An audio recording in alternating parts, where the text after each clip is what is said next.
Po, sa punto ito naman, syempre marami pa tayong mga international updates na ibibigay ni Mike Cohen dito lamang sa Connection. Pangatlong biktima sa Hong Kong mula sa H7N9 bird flu virus. Ayon sa World Health Organization, isang 75-year-old na lalaki na admit sa ospital dahil sa mga simptoma ng virus. Bagamat ayon sa WHO, wala pang tiyak na direct transmittal ng virus sa pagitan ng mga tao o human-to-human transmission. Ito ay maaaring makuha mula sa ibon, lalo kapag nakain ito. Ang di gaano na luto ay maaaring mahawaan ng isang tao.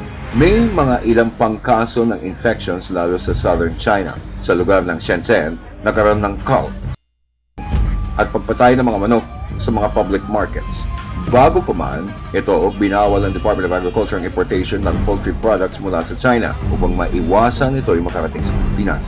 Ayon sa World Health Organization, madalas ang transmittal ng mga avian flu virus o ang mga virus na galing sa tinitindang buhay na manok o pato, lalo kapag ito ay di gaano nalinis ang mga balat o feathers bago naluto. Maaari rin matransmit ito mula sa mga dumi ng hayop at lalong delikado kapag di agad naagapan.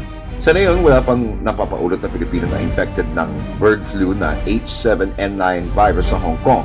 Ilang beses na ang China nagkaroon ng ganitong sakit. Ayon sa World Health Organization, maaaring maiwasan ito sa tamang paglinis ng mga kulungan ng mga manok at pato at lalong ang hindi pa dapat ihalo ang mga poultry o farm live products sa gitna ng mga malalaking syudad o sa iba pang produkto tulad ng lutong pagkain.